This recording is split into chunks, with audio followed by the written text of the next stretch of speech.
Good morning, everybody. We are Tussin Longevity Center, and welcome to our weekly live question and answer series, Ask a Doctor, where we sit here every week, twice a week, and we look for questions from you and the audience to ask the doctor on how she would or we would approach your question or concern or problem from an integrative functional medicine philosophy standpoint. Mm-hmm. And quick disclaimer, of course, as always, this is not meant to be specific medical advice. This is for education and information purposes. So we're looking for answering questions on just to inform you on what we do here and sort of how we would approach things from a very holistic, head to toe, inside and out, research-based, evidence-based perspective. Mm-hmm. You can ask your questions in the comments section here on YouTube. You'll just type your questions in there. You do need to be logged into YouTube to do that. You can also email your questions into us at office@tlcdoctors.com. That's office@tlcdoctors.com. Of course, our website is tlcdoctors.com, and you can learn more about our practice and our providers by visiting there. Dr. Althorp, thanks for joining us again this week. It's always a pleasure. You know, I kind of consider these weekly meetings more like a newsletter. Mm-hmm. And we're undergoing a lot of remodeling and reconstruction, so we're trying to move things around and where we're located in various areas. But it's exciting, and it's really nice to connect with the patients. Mm-hmm. And people who have just questions about functional medicine, integrative medicine, and to get a perspective on how that works with standard of care allopathic medicine and our consultants that we use. So I think hopefully this is very valuable. Yes, I hope so too. I think what people are used to when they think of going to see a doctor is unfortunately the doctor has very little time to spend with the patient, so maybe they actually see the doctor face to face for 5, maybe 10 minutes, maybe a little bit longer. But oftentimes it's a nurse or a medical assistant that's in the room with the patient asking questions, and because there's so little time, the focus is on what's your problem, what's the solution, surgery, medication, imaging, and in and out the door. And that's just because that's how healthcare is paid for here in the United States. It's based on volume and how many patients you can get in and out of the door. We take a destination approach to where are we trying to get you, and to be able to understand where we're going to go with you as in a partnership. We have to understand everything about where you've been, and then we're going to bring all the tools to the table, including prescription, surgery, imaging when necessary, referrals, getting consultants working with if we other need specialists, right? But then let's take some time and help the patient with lifestyle, diet, food, exercise, because these play such a role. And unfortunately, most doctors just don't have time to address that, and they don't even know much about it because they're not trained on lifestyle medicine. Well, the majority of disease in America is what we call non-community contagious type diseases. These are all diseases that are chronic, debilitating diseases. And they are not changed with a prescription. They could be managed with a prescription. They can be monitored with imaging and following you along as you degenerate. Right. But the entire philosophy of healthcare needs to be changed. Doctors need to really not put money as their goal point, end point, but put patient outcome as their goal point. So, well, I would say it needs to start with the individual as well too. The patient, yes. Me and myself, we have to stop thinking that if insurance doesn't pay for it, it must not be valuable. Right. Right. We need to invest in our health and take responsibility, because that's how we're going to get better. Exactly. And so we spend a half an hour with our follow-ups, an hour or plus with our new patients. I take pride in my staff being with me for decades now. I have people here who are aware of the patient. They know them by name, and they understand some background information. So it's really nice to be in an environment where the people you're seeing are here all the time, and they get to know you and your families. And so it's like a a personal family experience for me too. I really get to know my patients, and I enjoy that relationship immensely. Well, we're starting to get a few questions coming in right now. It looks like you brought some updates, some news. Do you want to start with those? All right. Well, there's a wonderful article. There is a website called Solari.com, S-O-L-A-R-I, Solari.com. And this is, interestingly, more of a financial news site, but they also do a lot of legal referencing, because finances are associated with a lot of legal. And they came up with a lawyer's plan for patients who are interested in discussing with their employers or their student tuition, school requirement, admission requirements regarding vaccination.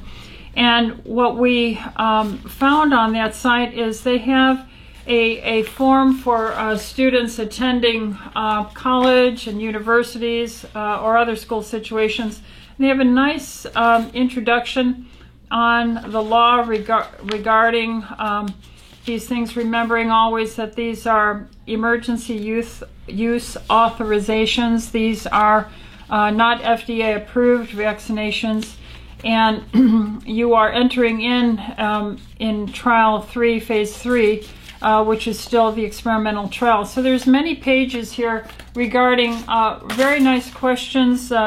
This will inform the college or university of transferring the liability to them if they require this, and they have to have signatures that they were informed that you're addressing liability to them. So that is on a very well-respected site called Solari.com, and I will post this in the show notes. Now, at the bottom of the report are many references, 22 references of both the law and dated information regarding support for all of this accountability. And that's what, when you buy a house, you're all sitting there to disclose the transfer of information of who's taking responsibility for the property and so forth. And so that's basically how this is set up. I thought it was excellent. Solari.com, and the title of the article is Employer and School Disclosure Forms for COVID-19 Injections. So I think you'll enjoy that. And then the latest CDC VAERS vaccine associated adverse events reporting data, we are seeing that they're reporting that there's been 387,000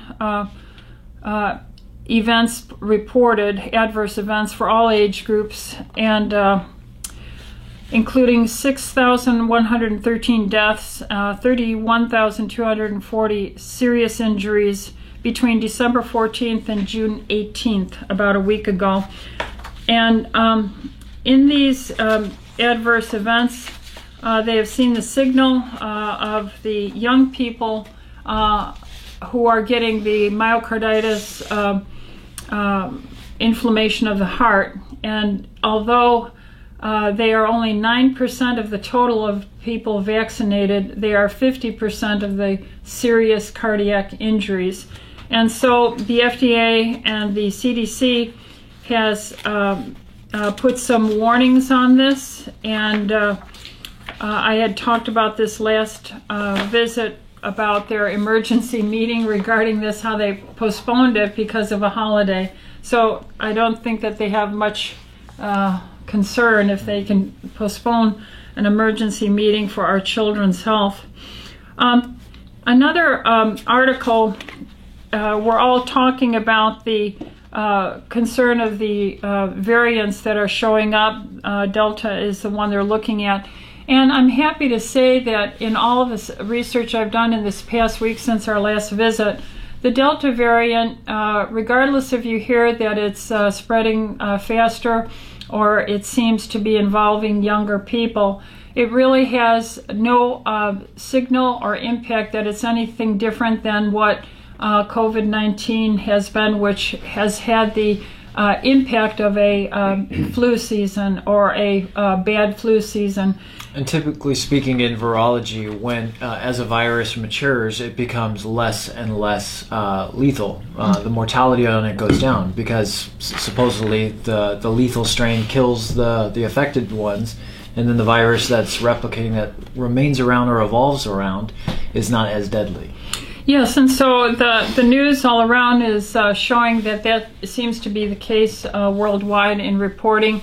And most of the cases you're starting to see now are being reported, for instance, in Israel, where almost all their population has been vaccinated.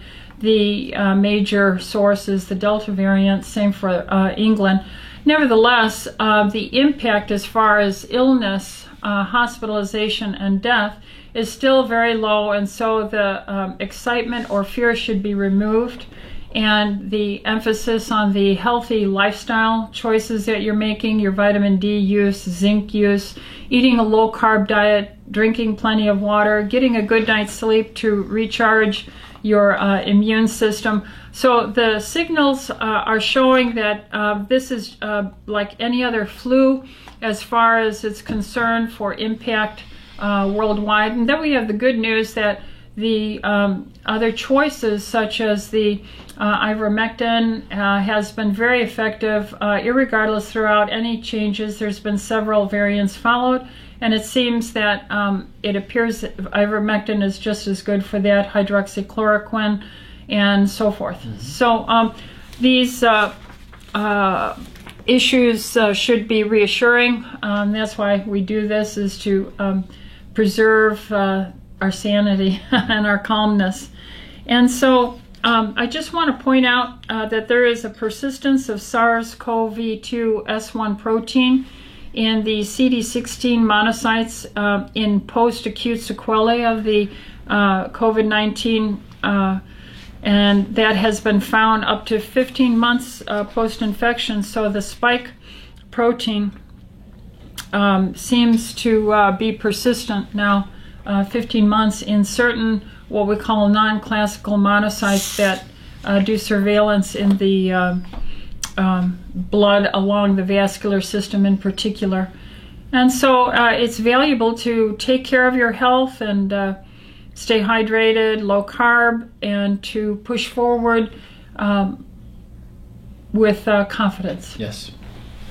Okay, thanks for those updates. Now let's get to some questions that I see coming in on the chat. First one comes from Jennifer, and she says, on top of intermittent fasting, how low carb, low sugar diet, good sleep, and exercise, what supplements can help seniors with moderate dementia? With moderate dementia, well, we have a supplement that has been studied, published on. I helped review the publication on the research on BrightSmart. BrightSmart has in it those items that are known to be associated with a better mental cognitive function.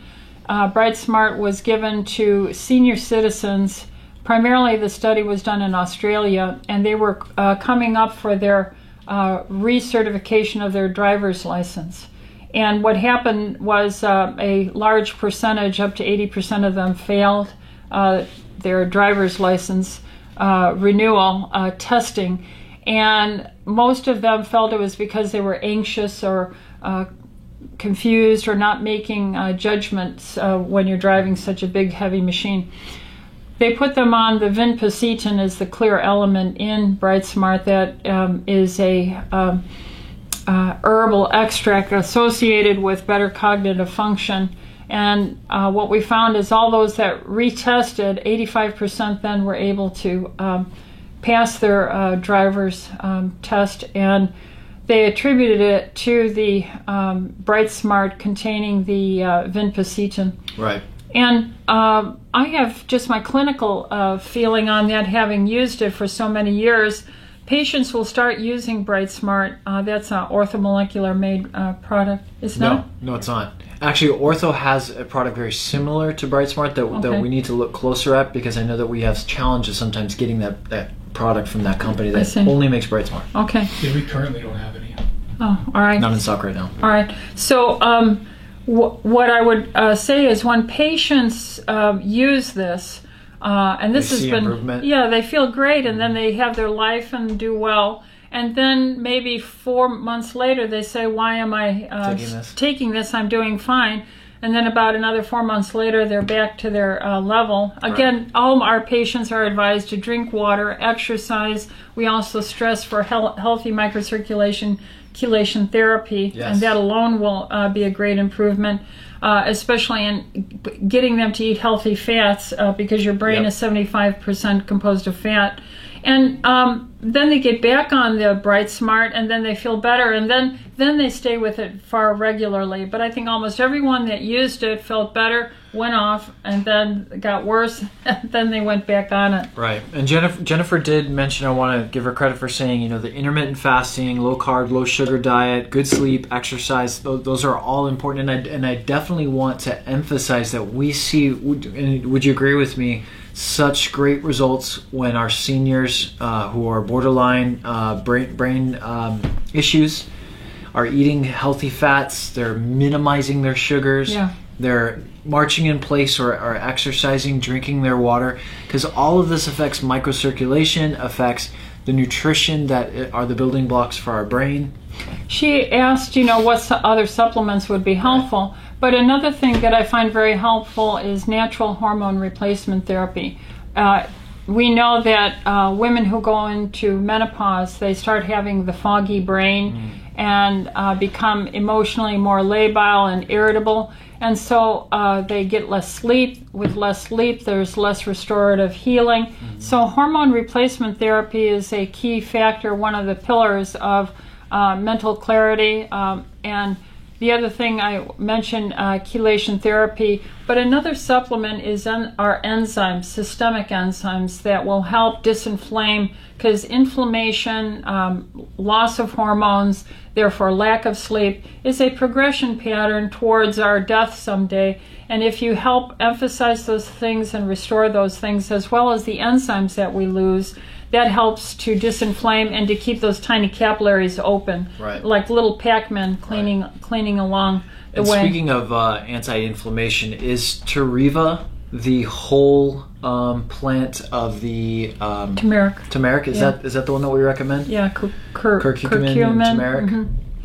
Yeah, and Dr. Perlmutter, a neurologist well known in the alternative functional complementary community, has a product called NRF2. Right, that was through Zymogen. Yeah, and that has the turmeric in it. Not all turmeric is equal, and unfortunately you go out over the counter at the stores and no one is testing these products to see if they're reputable. When we're in a clinic like this, we are monitoring and doing follow-up on the things we do. So our supplements and nutrients and lifestyles are always under scrutiny and being clinically tested with lab and functional outcomes. So I have to say that there's a lot of junk out there, unfortunately. But that would be a good product. Perlmutter's NRF2. Tariva is another well-studied one. And Tariva was the newer player on the field in terms of it being the whole plant instead of just the extracts. You're getting all the bioflavonoids and the synergistic work of those things together. Right, and then we have the TLC D-Flame, which has the high-quality turmeric whole plant in it. Okay. I hope that helps, Jennifer. Okay, next question here comes from Ernie, who says, thank you for your knowledge. This is for my wife. What supplements are helpful for osteoporosis? Well, here I would say natural hormone replacement therapy is very valuable. I have women in their 80s who have normal bone density, who have never gone on prescription medications that are designed to stop bone breakdown. So hormones help with the natural bone building stimulation. For men, testosterone; for women, it's estradiol and progesterone. And so I think hormone replacement therapy is one of the pillars for good bone health. The other thing is, as far as supplementation, is a healthy vitamin D level. And again, when they're doing recommendations on the dosing, this is just mostly a committee of men at the nutritional institutes, and they just come up with these ranges. Not necessarily that these doctors are managing and seeing patients anymore. And the vitamin D levels are roughly 30 to 60 or 80 ranges. They call it normal. And for us, we like them 80 to 120, because when they sample populations, they're sampling a chronically degeneratively diseased population, and so they're not a good normal, okay? They represent the problem, but solutions would be at the upper half of the range, so 80 to 100 at least on the vitamin D. The other thing is plenty of water. Many of us are inflamed and dehydrated when we get older, and to mobilize and move things around, we need that water to do it. And one of the other vitamins is vitamin K2. Vitamin K2 is well associated with the transportation and activation of getting calcium from soft tissues and absorption into the bone building area. Vitamin K2, MK7, MK4. And we have that in all of our products. Most all of our vitamin D is coupled with vitamin K2 in the well-studied MK7 and MK4 levels. Another thing is, I tell my patients to stomp, to literally hit the floor, and stomp for a minute every day, or hit the table with a rubber hammer or their heel of their hand, so that you feel that deceleration, sudden deceleration impact with a little bit of a shudder, which talks to your bones as well. Instead of all these cushy, soft shoes, women are now, since the 1960s, all walking on a cloud, you might say. And that is not helpful for bone health. So stomping, hormones, vitamin D, vitamin K2, and then strontium is another component. Our TLC Bone Health contains that, as well as some D and the K2. So those would be starters. And if she isn't seeing a integrative doctor to help with natural hormones, that might be another very valid way to go.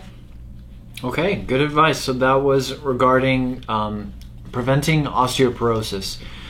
Next question is from EH and asks, is it okay to take doctor-prescribed fluticasone nasal spray?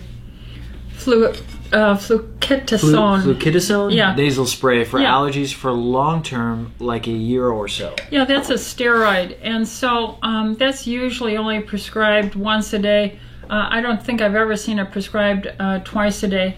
It's a small dose, and it is not going to have long-term bodily systemic issues. So my general response to that is it's fine, okay? Even for, he's asking long-term, for like a year. Yeah, yes. I see people who I've seen for years who still use their steroid inhaler. Now, I wish that we could find alternatives to needing that, and the thing that we would do is we would put them on an elimination diet, because very often when you eat something, those messages have an immune concept communication to the tissues that create mast cell degranulation and the allergic reaction. So that it could be a food that you might be regularly eating that is creating congestion. You could not be drinking enough water. You may be inflamed and need enzymes. Your skin tissues, as you age, skin thins. This thin skin also implies to your nasal passages, and natural hormone replacement therapy helps keep the robust, thick nature of these mucous membranes here. Another thing is using natural rinses like normal saline. We use, and I prefer, Argentin silver, which is a nanoparticulate, which is much better than colloidal silver. Colloidal silver is good, but nanoparticulate is better. So doing a nice rinse every night will help clear your nasal passages, and that might help with your total bacterial, viral, fungal count that's up there that would create inflammation. Eating a low-carb diet so that you don't feed fungi and bacteria and viruses and suppress your immune system. Taking natural antihistamines like quercetin. So I have terrible allergies, and I take 400 to 600 milligrams every day of quercetin, and that was before they were concerned about its the COVID-19 antiviral impact. So it's very beneficial for that as well. So this is not a total thing, but this is how I would approach it. So yeah, it's okay. Try and find the cause, maybe do some allergy testing. And food allergies are the slow allergy IgG type allergies, not the skin prick IgE. Right. And it could be something he's regularly eating or they're eating. And we normally are able to calm this down in our patients where they don't need it. But I have a few who have been on fluticasone nasal inhaler for years. Right. And they're doing fine. And if you load up and you take that natural dehist and you do it for several weeks, that starts to build up your antihistamine resistance, as well as we do have, and I see you prescribing the sublingual immunotherapy to patients as well. Yes, yeah, that's Allerand. Those are, we do a test here, and you can do this where we give a very tiny, so you desensitize with the drops, right, and you're not as reactive. There are other things like Aller DHQ and Sinotrol. These are natural decongestants and antihistamines. So see a good functional doctor who is familiar with the field and the broader perspective of trying to find out why you have such inflamed nasal passages. Yep. Okay, next question is, what's your opinion on keto foods? Keto foods. I'm very leery of marketing. And the first thing that comes to my mind is processed, right? Right. I mean, there could be some great, very fresh, raw keto foods out there, but in general, it's often marketing. Somebody's jumping on a bandwagon to push something out that is going to technically meet the qualifications, but how processed it is, what does it do to the nutritional value? Right. I did a seminar, I was giving a lecture last night on our Doctor's Nutrition Bar. And remember, I developed with the team our Doctor's Nutrition Bar with the idea in mind that we were seeing everyone was buying these protein bars every day, and the volume and the sales of protein bars, and they're considered quote-unquote health foods, where in reality they're really basically another form of a candy bar. Yep. With some protein in it or maybe some vitamins added to it. So we developed a very rich protein, fiber-rich, and then we tested it. Then we did research looking on the glucose impact, the insulin impact, and we did surveys and scientifically weighted hyperfatigue and satisfaction and hunger satiation and so forth.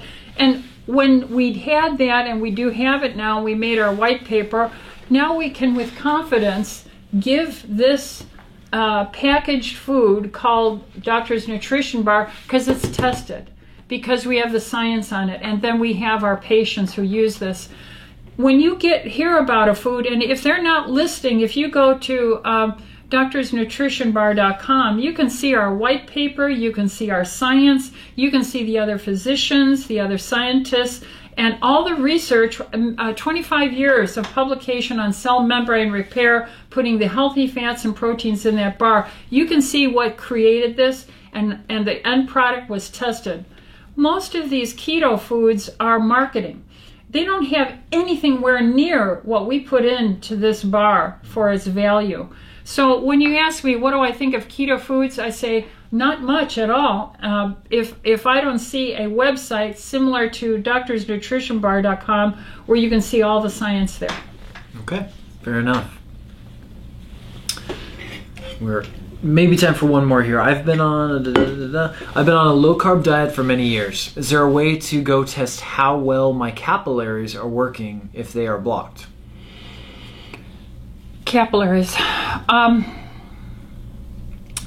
There really isn't. I used to have a machine called the CVP machine, where we would do looking at the pulse waves, and you would have to go to a vascular surgeon to look at that capillaries. Now, if your fingertips are warm, if your feet are warm, but if they're always cold, that's just a rough sign. And a cheap test you can do is squeeze your thumb and then look at the popping back of the refill of the blood.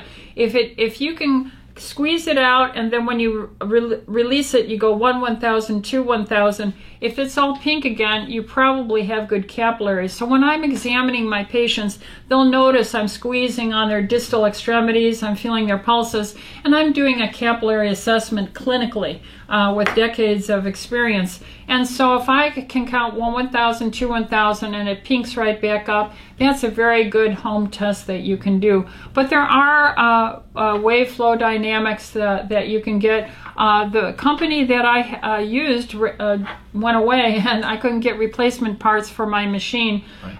And so I'm just relying on my decades of experience at this point. Now, what do we use? We use EDTA chelation therapy to improve microcirculation. And you can go to the Tactrile. Enzymes and water. Enzymes, water, and moderate exercise. Don't eat late. But if you go to the Tactrile, Trial to Assess Chelation Therapy, TACT trials, that's a National Institute of Health sponsored research of thousands of people who got chelation therapy, and it was so successful that they did Tactrile 2, and that was looking for how the heavy metals are removed and mechanistically improve circulation. And now there's Tactrile 3, because they saw such peripheral vascular disease improvement in diabetic patients with toe ulcers, limb amputations prevented because of the improved microcirculation, not to mention the cardiac perfusion in the microcirculation there. Right.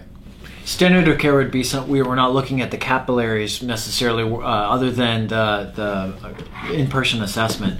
That standard of care would be like a stress test, a cardiac stress test, or doing like a sonogram or something of the carotid arteries, where we're looking at the bigger. Yeah, but that has never really pandered out to be clearly predictive. It's good to have a stress treadmill. Or calcium score. Yeah, a coronary artery calcium score seems to be better predictively. A nuclear perfusion scan of your heart under stress is even better, because then you can actually see the tracer dye, but you don't want to do that over and over and over again. So best to stay well and maintain your health, and I would do chelation, because everyone has heavy metal, and that's scratching the endothelial lining, and we all tend to eat too many carbs, and that creates oxidative stress and endothelial lining damage as well. And we don't drink enough water, and we lose our enzymes, and so it goes. So get yourself a good functional doctor and start looking at what you're doing with your life and planning a program and get it monitored. All right, folks. Well, thank you so much for your questions. We didn't have time today to get to all of them, but we will take note of the questions asked that were not answered, and we will follow up with those next week. You can also email your questions into us, which I know that I did get a couple this week, and we didn't have time to get to those today, but we will again on a future episode. Our email address is office@tlcdoctors.com. Hey, if you found value in today's show today, do us a favor. We don't charge for this show. We want to continue doing this, but the way you can help us back and pay it back is to tell a friend, tell a family member about it. Like the video if this brought value to you, and you can subscribe to our channel so that you will get notified if and when we put out more videos. We're here every Monday. I'm getting backed up. We are here every Monday, 5:30 p.m. We just started doing that a few weeks ago. That is Dr. Ellithorpe. That's a longer format. She's here for about an hour with you, and it's just her and you answering questions coming in on the chat only. 5:30 p.m. Pacific time on Mondays, And of course, here Wednesdays, we've been doing this for over a year, 9:45 a.m. Pacific until about 10:15 a.m. Pacific. Then I've got to let Dr. Ellithorpe go because she is seeing patients that are coming in. So thanks for joining us today. Again, tell your friends and family we hope you found this valuable, and thanks for being here. Everybody be well. We look forward to seeing you again on Monday and here on Wednesday. Take care and be well. God bless. God bless.